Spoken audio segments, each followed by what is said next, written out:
अस्सलाम वालेकुम, this is सफ़ीर ख़ान। उम्मीद है कि सब खैरियत से होंगे। आज का हमारा टॉपिक एक और लिटरेरी फिगर है जिसको हम क्रेमोमॉर्फिज़म के नाम से जानते हैं। शुरू करते हैं। तो दोस्तों, हमने पिछली वीडियोस में एंथ्रोपोमॉर्फिज़म पे, फिर ज़ूमॉर्फिज़म पे और फिर पर्सनिफिकेशन, इस तरह के टॉपिक्स पे वीडियो बनाई थी। इससे रिलेटेड एक और टॉपिक है जिसको हम क्रेमोमॉर्फिज़म के नाम से जानते हैं। असल में आपने अगर पर्सनिफिकेशन और इस तरह की वीडियोस नहीं देखे तो आप लिटरेरी फिगर्स में जाके प्लेलिस्ट में आप उसे देख के समझ सकते हैं। लेकिन इस वीडियो में हम इस पे बात करेंगे कि ज़ूमॉर्फिज़म, पर्सनिफिकेशन और क्रेमोमॉर्फिज़म में फ़र्क क्या है। क्रेमोमॉर्फिज़म की डिफ़िनीशन को अगर देखा जाए तो ये एक लिटरेरी टेक्निक है जिसमें हम एक शख्स को कंपेयर करते हैं एक ऑब्जेक्ट के साथ, किसी न किसी हद तक या किसी न किसी तरीके से। ऑब्जेक्ट से मुराद एक नॉन लिविंग थिंग होता है। मतलब जब आप किसी इंसान को, किसी जानवर को नहीं या किसी और चीज़ को नहीं, आप जब एक शख्स को, एक इंसान को कंपेयर करते हैं किसी नॉन लिविंग थिंग के साथ, हम इस कंपैरिजन को क्रेमोमॉर्फिज़म के नाम से जानते हैं। एक शख्स होगा और दूसरे हाथ पे आपके साथ एक नॉन लिविंग थिंग होगा जो कि एक ऑब्जेक्ट होगा जिसमें कोई रूह वगैरह नहीं होगी। मतलब वो कोई जानवर नहीं होगा या कोई दूसरा इंसान नहीं होगा। For example, she shines like a bright star. वो फीमेल एक चमकते हुए सितारे की तरह चमक रही है या चमकती है। तो अगर हम स्टार की बात करें तो वो एक ऑब्जेक्ट है, नॉन लिविंग थिंग है। और अगर शी की बात करें तो वो एक पर्सन होगी, एक फ़ीमेल होगी।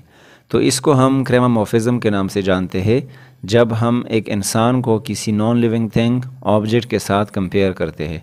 और मैं फिर से बताता चलूँ कि ये कोई एनिमल वगैरह नहीं होगा कि हम इंसान को उसके साथ कंपेयर करें, बल्कि वो एक नॉन लिविंग थिंग होगा।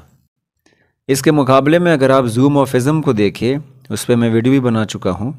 ज़ूमॉर्फिज़म में हम एनिमल के करैक्टरिस्टिक्स देते हैं इंसानों को। कोई जानवर होगा, उसको हम कंपेयर करेंगे एक इंसान के साथ। For example, my brother Yeats like a horse. मेरा भाई घोड़े की तरह खाता है। तो आप अपने भाई को कंपेयर कर रहे हैं एक घोड़े के साथ। ऊपर क्रेमोमॉर्फिज़म में हमने ये कहा कि इंसान की कंपैरिजन होगी एक नॉन लिविंग थिंग के साथ, पत्थर के साथ, रॉक के साथ, चट्टान वगैरह किसी और चीज़ के साथ।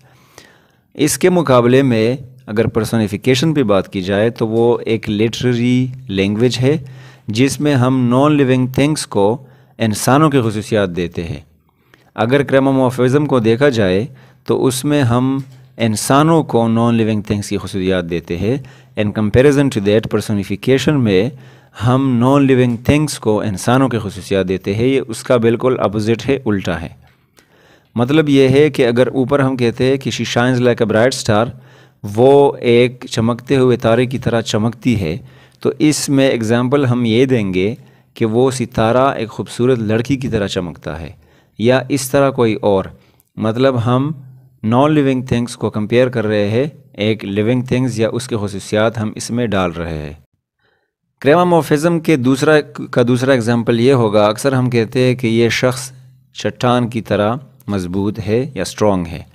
तो ये भी इसका एक एग्जांपल है, क्योंकि एक पर्सन को हम एक चट्टान के साथ, एक रॉक के साथ कंपेयर कर रहे हैं।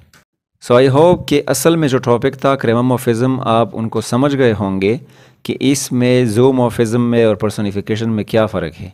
अगली वीडियो तक अपना बहुत सारा ख्याल रखिए। Thank you very much.